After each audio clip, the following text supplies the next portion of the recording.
ಹಳೆ ಬ್ರದರ್ಸ್ ನಡುವೆ ಹೊಸ ವಾರ್ ಶುರುವಾಗ್ಬಿಟ್ಟಿದೆ. ಮೈತ್ರಿ ಅಸಮಾಧಾನದ ಬಗ್ಗೆ ನನಗೆ ಮೊದಲೇ ಗೊತ್ತಿತ್ತು. ಈ ಮೈತ್ರಿಯಲ್ಲಿ ಅಸಮಾಧಾನ ಆಗೇ ಆಗುತ್ತೆ ಅಂತ ನಾನು ಮೊದಲೇ ಊಹೆ ಮಾಡಿದ್ದೆ. ದೇವೇಗೌಡರು ತಮ್ಮ ಅಳಿಯನನ್ನು ಯಾಕೆ ಬಿಜೆಪಿ ಚಿಹ್ನೆಯ ಅಡಿಯಲ್ಲಿ ನಿಲ್ಲಿಸಿದ್ದಾರೆ? ಅದು JDSನ ಮೊದಲ ಸ್ಯೂಸೈಡ್ ಅಟೆಂಪ್ಟ್ ಅಂತ ಡಿ ಕೆ ಶಿವಕುಮಾರ್ ಹೇಳಿದ್ದಾರೆ. ದೇವೇಗೌಡರು ತಮ್ಮ ಅಳಿಯನನ್ನು ಬಿಜೆಪಿಯ ಚಿಹ್ನೆ ಅಡಿ ನಿಲ್ಲಿಸಿದಾಗಲೇ ಇದು ಪ್ರಪ್ರಥಮ ಆತ್ಮಹತ್ಯೆ ಯತ್ನ ಅಂತ ಡಿ ಕೆ ಶಿವಕುಮಾರ್ ಹೇಳಿರೋದು. ಇದು JDSನ ಮೊದಲ ಆತ್ಮಹತ್ಯೆ ಯತ್ನ, ಸ್ಯೂಸೈಡ್ ಅಟೆಂಪ್ಟ್ ಅಂತ ಡಿ ಕೆ ಶಿವಕುಮಾರ್ ಹೇಳಿದ್ದಾರೆ. ನಾನು ಹೊಂದಾಣಿಕೆ ಮಾಡಿಕೊಳ್ಳೋದಕ್ಕೆ ಮೂಲ ಕಾರಣನೇ ನೀವು. 2018ರಲ್ಲಿ ನನ್ನ ಶ್ರಮವನ್ನು ನೀವು ದುರ್ಬಳಕೆ ಮಾಡಿಕೊಂಡಿದ್ದೀರಿ ಅಂಥೇಳಿ ಡಿ ಕೆ ಶಿವಕುಮಾರ್ ಹೇಳಿಕೆಗೆ ಮಾಜಿ CM HDK ತಿರುಗೇಟು ಕೂಡ ಕೊಟ್ಟಿದ್ದಾರೆ.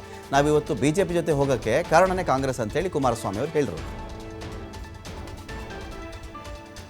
ಇದು ನಮಗೆ ಮೊದಲಿಂದಲೂ ಇದು ಗೊತ್ತಿರೋ ವಿಚಾರನೇ. ನನಗೆ ಯಾವಾಗ ದೇವೇಗೌಡರು ಯಾಕೆ ಅವರ ಅಳಿನ BJP ಸಿಂಬಲಲ್ಲಿ ನಿಲ್ಲಿಸಿದ್ರು, that was the first suicide attempt of JDS. ಅದು ನಾನು ಎಕ್ಸ್ಪೆಕ್ಟ್ ಮಾಡಿರಲಿಲ್ಲ.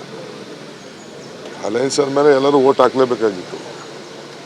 ಬಟ್ ಅವ್ರ ಪಕ್ಷಕ್ಕೆ ಒಂದು ದೊಡ್ಡ ಮುಜುಗರ ಉಂಟಾಗಿದೆ.